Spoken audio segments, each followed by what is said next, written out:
12월을 시작하면서 율법의 영광에서 예수님의 영광까지 이르는 삶이 되보자. 우리 그러한 다짐 아래에서 율법에 비춰지는 우리들의 모습을 우리가 계속해서 살펴보고 있습니다. 율법에 관한 이야기를 계속 하다 보니까 어쩔 수 없이 우리 그 죄라는 주제에 대해서 계속 우리가 생각해 보고 있는데요. 사실 이 죄라고 하는 주제는 12월과는 어울리지 않는 그러한 주제라고 우리가 생각해 볼 수 있을 것 같습니다. 왜냐하면 12월 하면은 왠지 성탄절을 기다리면서 우리가 막 기대되고 또 행복하고 따뜻하고 막 서로를 돌아보게 되는 그러한 분위기를 생각하게 되는데, 그래서 이 죄라고 하는 주제는 12월과는 어울리지 않는 약간 out of place 같은 그러한 말씀이 아닐까 우리가 생각해 볼 수 있지만, 그렇지만 저는요 12월에는 반드시 우리가 이 죄에 대한 되새김이 있어야 한다고 생각합니다. 왜 그럴까요? 여러분, 12월을 우리가 기쁨으로 또 소망으로 보내며 특별히 성탄절을 맞이할 때 예수님의 그 탄생이 우리에게 기쁜 소식인 이유가 무엇이겠습니까? 그냥 왕의 탄생이 아니고요, 구세주의 탄생이기 때문입니다. 죄인들을 구원하시기 위해서 오신 분이 예수님이기 때문에, 제가 지난주에도 미국 교회 설교하면서 그런 얘기 했지만, 우리가 죄인임을 깨닫지 못한다면 성탄절은 우리에게 사실 아무 의미가 없기 때문에 12월에는 반드시 죄에 대한 그런 되새김이 있어야 할 것 같습니다. 여러분, 예수님의 그 이름의 뜻이 무엇일까요? 마태복음 1장 21절을 보니까요, 자기 백성을 그들의 죄에서 구원할 자라고 하는 그 뜻이 예수라는 이름 속에 담겨 있다고 성경은 알려주고 있습니다. 그래서 죄인임을 깨닫지 못한 사람에게 성탄절은요, 아무 의미가 없는 날입니다. 예수님이 이 땅에 오신 목적이 바로 죄인을 구원하기 위해서 오신 것이기 때문입니다. 여러분, 성탄절이 기쁨과 소망이 넘치는 날이 되기 위해서 우리가 먼저 깨달아야 하는 것이 무엇이겠습니까? 내가 죄인임을 깨달아야 한다는 것이죠. 그래서 12월의 다짐을 설명드릴 때 율법의 영광에서 우리가 출발할 수 있어야 예수님의 영광에 이룰 수 있다라고 말씀드렸는데요. 율법의 영광 앞에서 죄인인 나의 모습, 그 진짜 모습을 좀 발견하고요. 그럼으로써 구세주의 탄생을 기념하는 그 성탄의 기쁨이 진실되게 넘쳐나는 그런 2022년도에 성탄절이 될 수 있었으면 좋겠습니다. 그런 의미에서 저는 오늘 우리가 함께 읽은 로마서 3장 23절로 24절의 말씀이 우리에게 아주 의미 있는 말씀이다라고 생각하는데요. 누가 죄인이며 그 죄인됨의 결과가 무엇인지에 대해 알려주고 있기 때문입니다. 오늘 이 시간 로마서 3장의 말씀을 우리가 함께 묵상할 때 아무쪼록 죄인인 나의 모습을 발견하고 그 죄에 머물러 있는 것이 아니라 그 죄인됨을 벗어나 하나님의 영광에 이르며 회복할 수 있게 되는, 좀 그 은혜 안으로 들어가게 되는 놀라운 역사가 저와 여러분의 삶 가운데 있을 수 있었으면 좋겠습니다. 그런 의미에서 첫 번째로 우리가 함께 생각해 보아야 할 것이 있는데요. 누가 죄인인지에 대해서 함께 나누어 보아야 할 것 같습니다. 오늘 본문으로 함께 읽은 로마서 3장 23절은 아주 분명하게 선언하고 있습니다. 모든 사람이 죄를 범하였음에 하나님의 영광에 이르지 못하였다.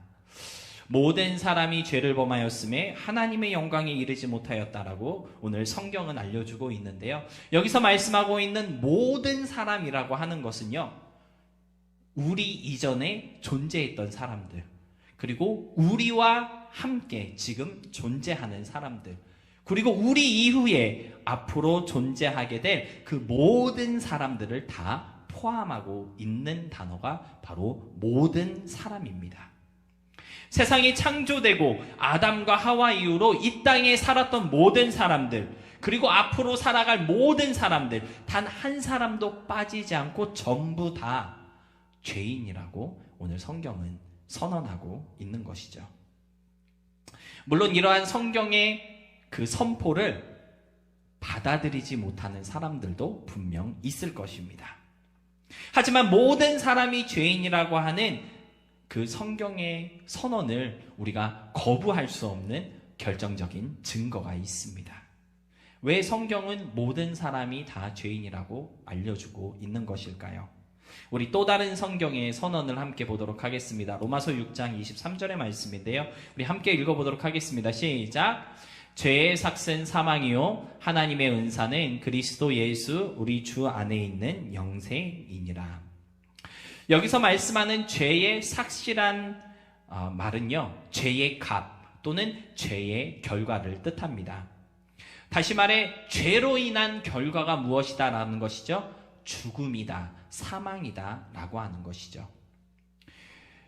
즉 죽는다고 하는 것은 무엇이 있다는 것일까요? 바로 죄가 있다는 증거라는 것입니다.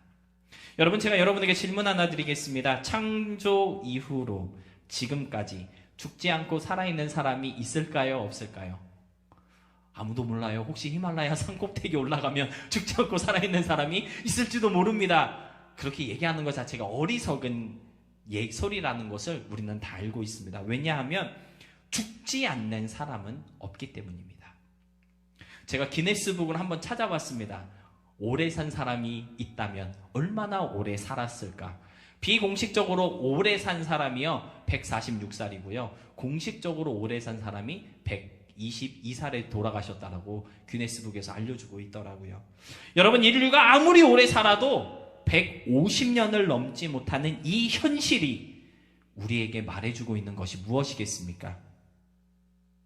죄의 값인 죽음을 이길 수는 없다라고 하는 것이고요.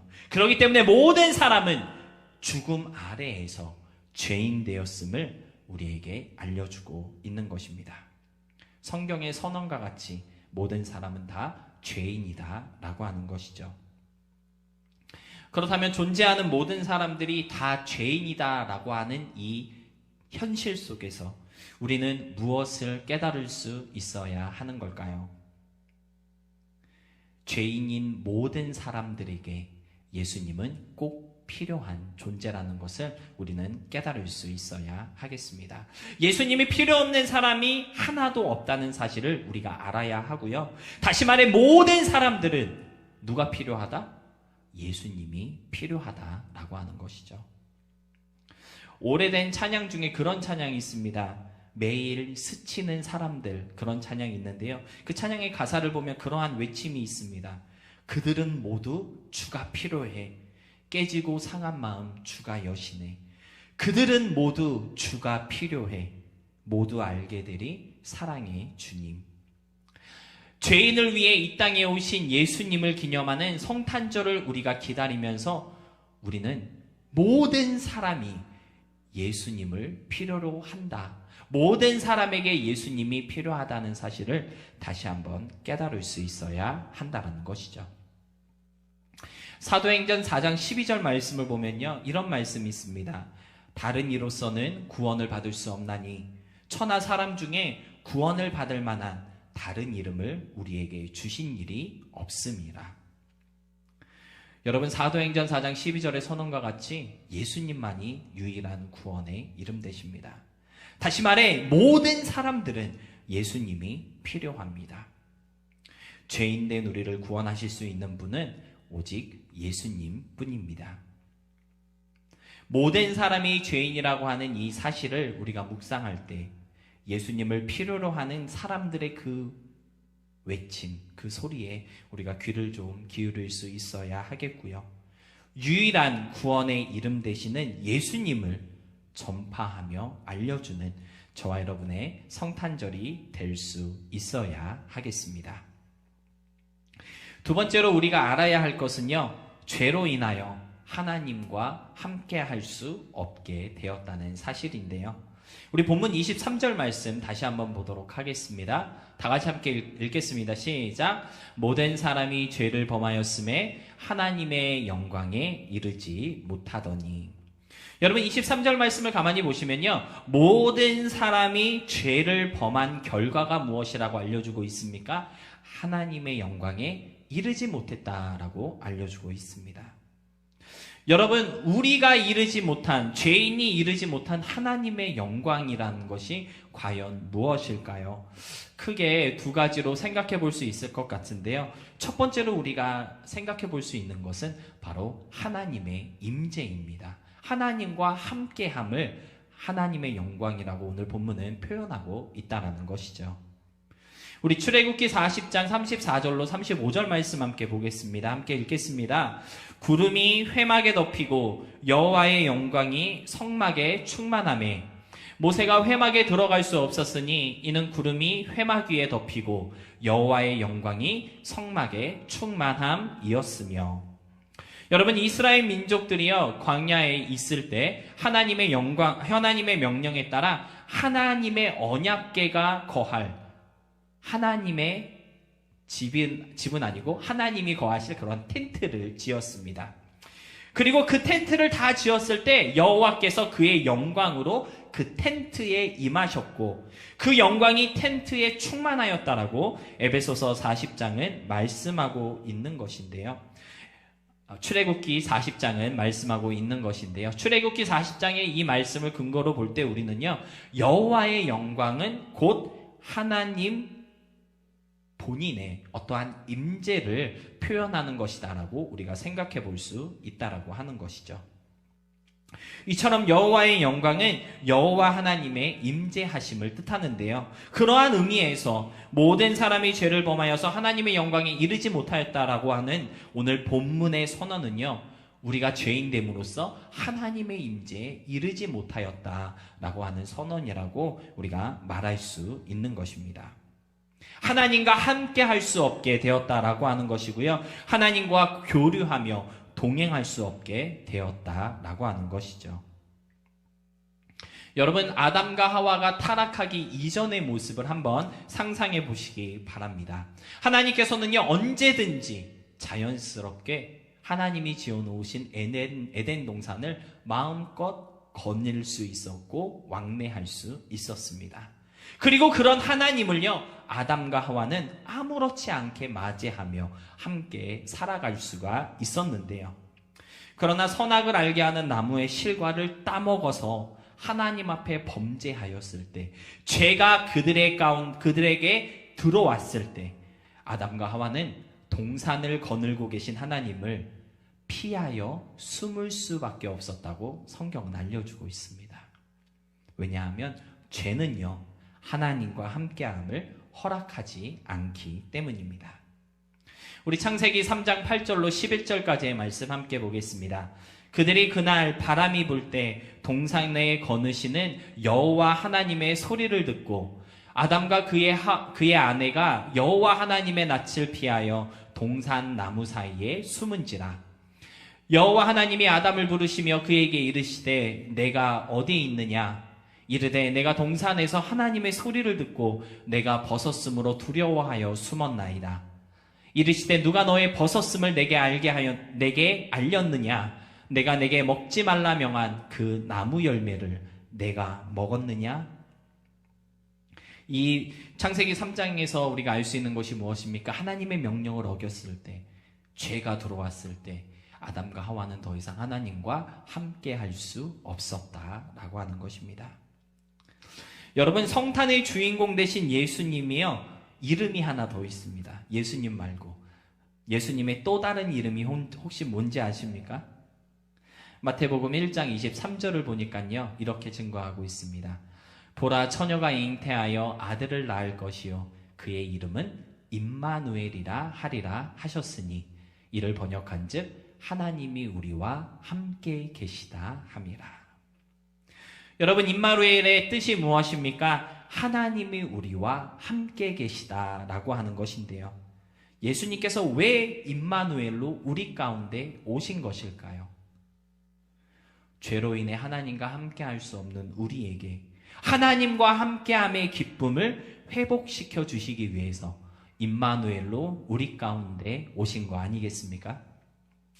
여러분, 죄로 인해 하나님의 영광에 이르지 못했다는 성경의 선언은요, 왜 세상 모든 사람들이 하나님을 모른 척하고 하나님을 거부하며 살아가고 있는지, 왜 하나님을 인정하지 못하고 믿지 않는지에 대한 설명이고 해석이라고 우리가 대답할 수 있겠습니다.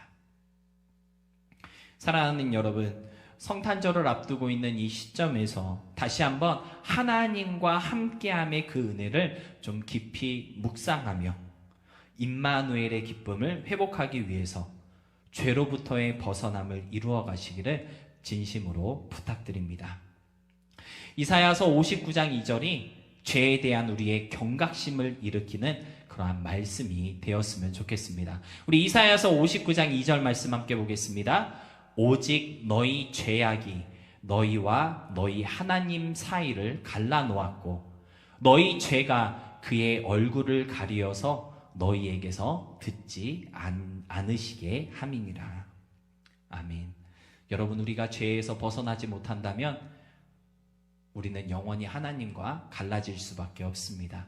죄인된 나의 모습을 깨달으시고 우리의 구세주로 오신 그 예수님 앞에 우리의 모든 죄의 문제가 해결받음으로써 하나님과 갈라지는 인생이 아닌 하나님과 함께하는 임마누엘의 인생을 살아갈 수 있는 우리 모두가 되었으면 좋겠습니다.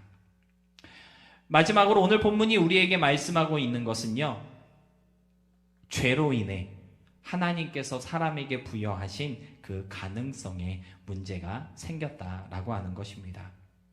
먼저 에레미야 5장 25절 말씀 함께 보도록 하겠습니다. 다 같이 함께 보겠습니다. 너희 허물이 이러한 일들을 물리쳤고 너희 죄가 너희로부터 좋은 것을 막았느니라. 아마도 제가 이렇게 에레미야 5장 25절 말씀을 이렇게 읽는데 조금 이해하기가 힘들게 그렇게 번역이 된 것 같아요. 아마도 번역이 매끄럽지 못하게 되어서 너희로부터 좋은 것을 막았다라고 이렇게 번역이 된 것 같은데요.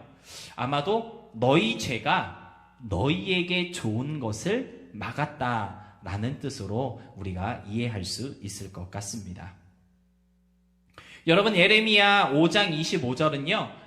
그런 말씀을 우리에게 들려주고 있는 것 같아요. 하나님께서 우리를 위해 예비해 놓으신 좋은 것들이 있는데 그 좋은 것들을 누릴 수 없도록 죄라고 하는 것이, 죄가 우리와 그 좋은 것 사이를 막고 있다고 알려주고 있는 것입니다. 그래서 영어 성경을 보니까요, 이렇게 쓰여져 있더라고요. New Living Translation 버전인데요. 제가 한번 읽어보겠습니다. Your wickedness has deprived you of these wonderful blessings. Your sin has robbed you of all these good things. 직역하면 이렇습니다. 너희 죄악이 놀라운 복들을 누릴 자격을 박탈시켰고 너희 죄가 이 모든 좋은 것들을 도둑질해갔다. 이러한 말씀이 예레미야 5장 25절 말씀인데요. 영어 성경의 내용을 근거로 생각할 때 오늘 예레미야 5장이 우리에게 말씀하고 있는 것이 무엇이라고 생각해 볼 수 있을까요? 하나님께서 사람을 창조하셨을 때 그가 누릴 수 있는 wonderful blessing을 많이 준비해 두셨는데 그 모든 좋은 것들을 당연하게 사용할 수 있도록 하나님께서 우리를 창조하신 것이다 라고 예레미야 5장은 알려주고 있는 것입니다. 그러나 이 죄로 인해서 이 모든 것들을 누릴 수 없게 되었고 빼앗겨 버렸다고 예레미야는 기록하고 있는 것입니다. 여러분, 저와 여러분이 너무나도 잘 알고 있는 것처럼 성경은 하나님께서 사람을 어떻게 창조하셨다라고 증거하고 있죠? 하나님의 형상대로 창조하셨다라고 말씀하고 있는데요. 솔직히 하나님의 형상대로 창조된 사람치고는 인간사의 모든 모습들이 너무나 형편없고 고귀하지 못한 것이 사실인 것 같습니다. 하나님의 형상대로 우리가 창조되었다면, 우리가 하나님을 닮았다면 하나님과 같은 모습, 좀 하나님처럼 거룩하고 순결하고 고귀한 그러한 모습이 있어야 하지 않을까요? 하나님과 같은 실력, 하나님과 같은 능력이 우리 가운데 있어야 하는데 아쉽게도 그러한 모습들을 우리가 다 빼앗기게 되었고 누릴 수 없게 되었다라고 오늘 성경은 알려주고 있는 것입니다. 우리가 잃어버리고 빼앗겨버린 그 모습, 하나님을 닮은 실력이나 능력, 거룩함, 창조주 하나님께서 누리라고 준비해 두셨던 그 모든 wonderful blessing들이 바로 죄로 인해 우리가 이르지 못하고 누리지 못하는 하나님의 영광이다라고 하는 것이죠. 여러분, 하나님의 형상대로 창조되었던 아담은요, 얼마나 지혜롭고 또 능력 있는 사람이었는지 모릅니다. 우리 창세기 2장 19절로 20절의 말씀 함께 다 같이 읽어보도록 하겠습니다. 시작. 여호와 하나님이 흙으로 각종 들 짐승과 공중의 각종 새를 지으시고 아담이 무엇이라고 부르나 보시려고 그것들을 그에게로 이끌어 가시니 아담이 각 생물을 부르는 것이 곧 그 이름이 되었더라. 아담이 모든 가축과 공중의 새와 들의 모든 짐승에게 이름을 주니라. 여러분, 각 생물들의 이름을 지어주는 거 쉬울까요? 어려울까요? 코끼리를 보고 넌 코끼리, 호랑이를 보고 너는 호랑이.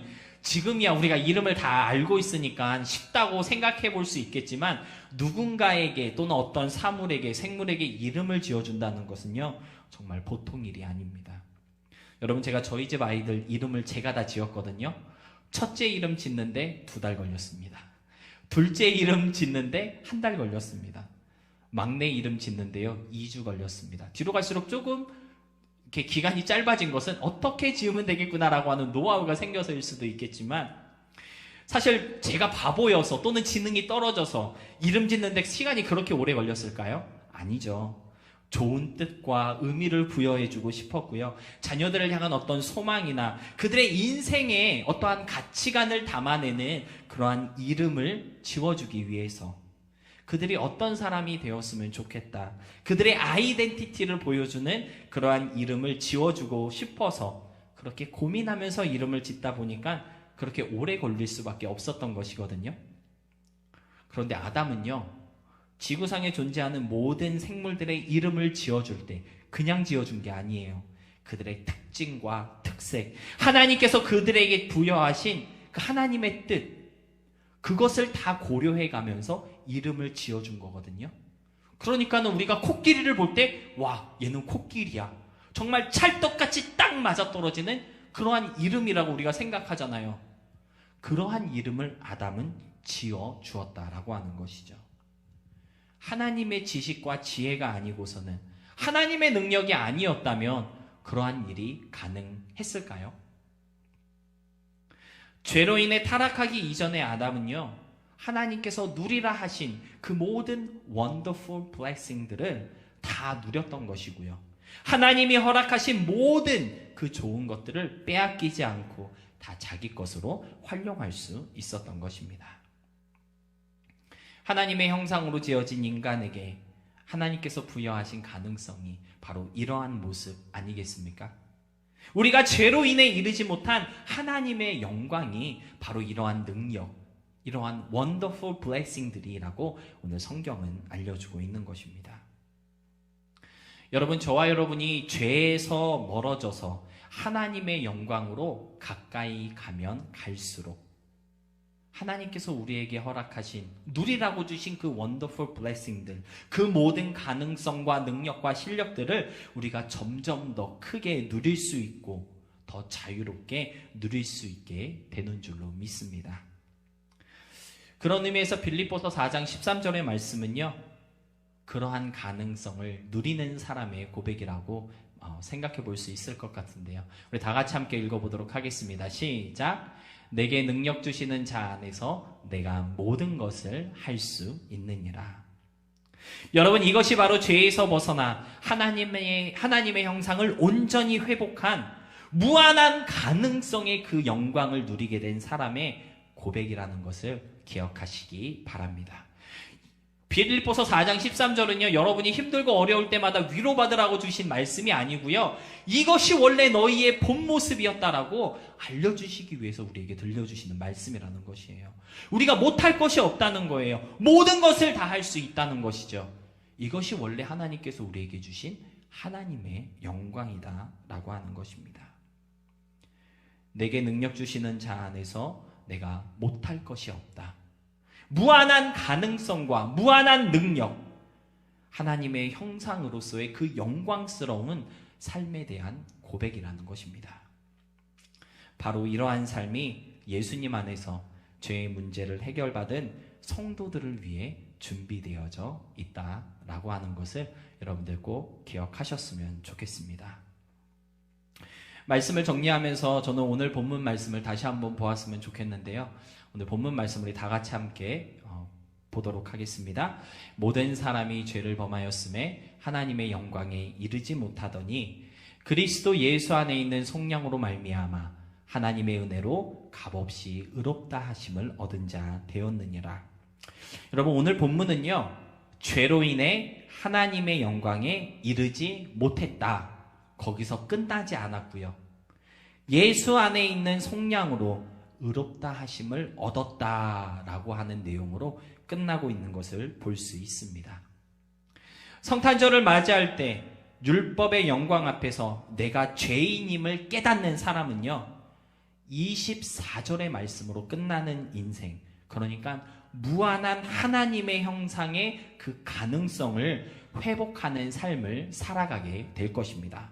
그러나 죄인임을 깨닫지 못하는 사람은요, 23절의 말씀, 하나님의 영광에 이르지 못했다는 내용으로 끝나버리는 삶을 살아가게 된다는 것을 여러분들 다시 한번 묵상해 보셨으면 좋겠습니다. 여러분은 어떠한 삶으로 하나님 앞에서 살아가기를 원하십니까?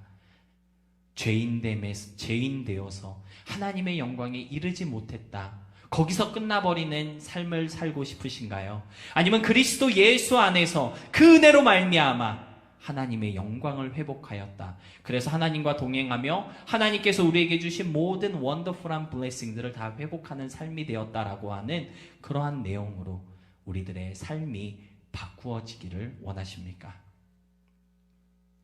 여러분, 정죄의 목적은요, 은혜로 부르심에 있다는 사실을 우리가 잊지 않았으면 좋겠습니다. 우리가 하나님 앞에 죄인으로 나아가야 하는 이유는요, 그 죄인된 사람들을 부르시는 하나님의 은혜가 있기 때문이다 라고 하는 것이죠. 구세주로 오시는 예수님 앞에 좀 죄인임을 고백하며 나아갈 수 있는 우리가 되었으면 좋겠고요. 그래서 이번 성탄절은 구세주로 오신 예수님 안에서 모든 죄를 용서받고 죄의 오염에서 깨끗해지는 우리가 되어서 하나님의 영광으로 살게 되는 역사를 이루는 성도들이 될 수 있어야 하겠습니다. 모든 사람이 죄를 범하였지만, 그래서 하나님의 영광에 이르지 못했지만 우리의 이야기는 거기서 끝나지 않습니다.